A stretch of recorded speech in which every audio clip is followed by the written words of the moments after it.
அஸ்ஸலாமு அலைக்கும் வரஹ்மத்துல்லாஹி வபரகாத்துஹு. வீடியோக்குள்ளே போகிறதுக்கு முன்னாடி உங்கள்கிட்ட ஒரு விஷயம் சொல்லிடுறேன். நிறைய பேர் வீடியோஸ் பார்க்குறீங்க, ஆனால் ரொம்ப கம்மியான பேர் தான் சப்ஸ்கிரைப் பண்ணுறீங்க.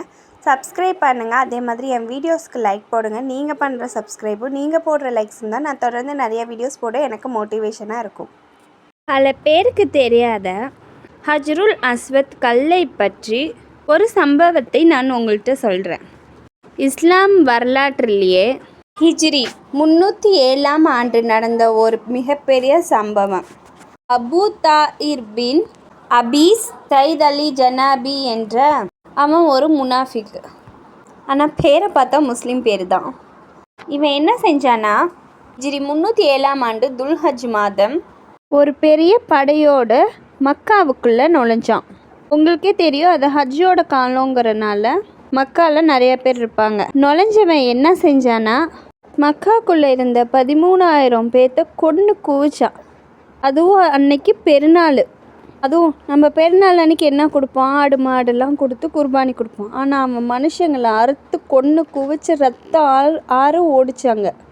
அங்கே கொன்று குவிச்சிட்டு அப்புறம் மஸ்ஜிதுல் அஹ்ராமுக்கு வெளியே வரான். அங்கே ரோட்டில் இருந்தவங்களையும் கொன்று குவிக்கிறான். நிறைய பேர் காபாவை சுற்றிட்டு இருந்தாங்க, அவங்களையும் நிறைய பேர்த்த கொன்னா. சுமார் 1700 பேர்த்துக்கிட்ட கொன்று இருக்கான்.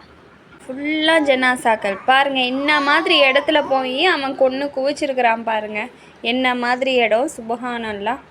இவன் கொன்று குவிச்சது மட்டும் இல்லை, அங்கே இருக்கிற ஹஜ்ருல் அஸ்வத் கல்லை அவன் கழட்டி எடுத்துட்டான். கழட்டி எடுத்துட்டு அவனோட ஹஜ்ர் என்ற ஊருக்கு எடுத்துகிட்டு போயிட்டான். எல்லாம் பண்ணிட்டு காபாவை பார்த்து கேட்குறான், ஏன்லாம் உன்னோடைய அபாபில் பறவை எங்கே அப்படின்னு. சுபஹானல்லாஹ். அவன் பாருங்கள் எவ்வளோ ஒரு கொடூரமானவனாக இருந்திருக்கிறான். கிட்டத்தட்ட 22 ஆண்டுகள் காபத்துல்லாவில் ஹஜ்ருல் அஸ்வத்துக்கள் இல்லை, அவன் எடுத்துக்கொண்டு போயிட்டான். 22 ஆண்டுகள் ஹஜ்ருல் அஸ்வத் அந்த காலத்தில் ஹஜ்ஜு செஞ்சவங்களுக்கு கிடைக்கல. எவ்வளோ பெரிய அநியாயம் பார்த்திங்கன்னா அந்த காலத்தில் ஹஜ்ஜு செஞ்சவங்களுக்கு. அதேபோல் ஈராக்கில் இருக்கவங்க யாருமே 3 வருஷம் மக்காக்கே வரல, ஹஜ்ஜு செய்ய யாருமே வரல. 22 ஆண்டுகளுக்கு பிறகு அங்கே வந்த ஒரு மன்னர் தான் ஹிஜ்ரி 339ஆம் ஆண்டு வந்த ஒரு ஹலீஃபா இவங்களோட பேச்சுவார்த்தை நடத்தி அந்த முனாஃபிக்கும் அவங்கள வர சொன்னான். அந்த மன்னர் என்ன செய்தார்னா, இவர் பல உலமாக்களை தன்னுடன் அழைத்து சென்றார். அப்போது அவன் பல கோடி பணத்தை கேட்டான். அவர்களும் பல கோடி பணத்தை கொடுத்து அவர்களும் அந்த ஹஜ்ருல் அஸ்வத் கல்லை எடுக்க சென்றார்கள். அப்போது அங்கே இதே போல் 10 விதமான ஹஜ்ருல் அஸ்வத் கல்லை தயார் செய்து வைத்திருந்தான். அப்போது மன்னர் உலமாக்களுடன் பேசினார். என்ன செய்வது, எது ஹஜ்ருல் அஸ்வத் கல் என்றது என்ன பண்ணுறது அப்படின்னு கேட்டார். இப்போது ஒரு ஆலிம் எழுந்து வந்து 10 கல்லையும் எடுத்து தண்ணிக்குள்ளே போட்டார். அதில் 9 கல்லும் கீழே போச்சு. அதில் ஒரே ஒரு கல் மட்டும் தண்ணிக்கு மேலே மிதஞ்சிச்சு. அதை தூக்கிட்டு வந்து இதுதான் ஹஜ்ருல் அஸ்வத் கல் என்று கூறினார்.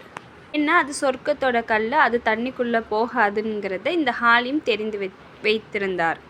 அப்புறம் அந்த கல்லை எடுத்துகிட்டு வந்து காபாவில் மறுபடியும் வச்சாங்க. 22 ஆண்டுகள் காபாவில் கல்லே இல்லாமல், சொர்க்கத்து கல் இல்லாமல் இருந்துச்சு. சுபஹானல்லாஹ். எவ்வளோ பெரிய விஷயம் நடந்திருக்கு பாருங்கள். அந்த காலத்தில் எவ்வளோ மக்கள் பொறுமையாக இருந்திருப்பாங்கன்னு பாருங்கள். நிச்சயம் இவனுக்கு அல்லாஹ்விடத்தில் கேள்வி கணக்குகள் இருக்குது. அதிகமாக தொழுகுங்க, துவா செய்யுங்க, தான தர்மம் பண்ணுங்க. இந்த உலகம் நமக்கு ஒரு எக்ஸாம் நடக்கிற இடம் மாதிரி. நமக்கு தீர்ப்பு அங்கே தான் கிடைக்கும். ஸோ எக்ஸாமில் எவ்வளோ முக்கியத்துவம் கொடுத்து படித்து எழுதுகிறோமோ அதே போல் இந்த உலகத்துலேயும் அதே மாதிரி நம்ம இருக்கணும். அப்போ தான் நமக்கு மறுமையில் வெற்றி கிடைக்கும். வீடியோ பிடிச்சிருந்தா சப்ஸ்கிரைப் பண்ணுங்கள், லைக் பண்ணுங்கள்.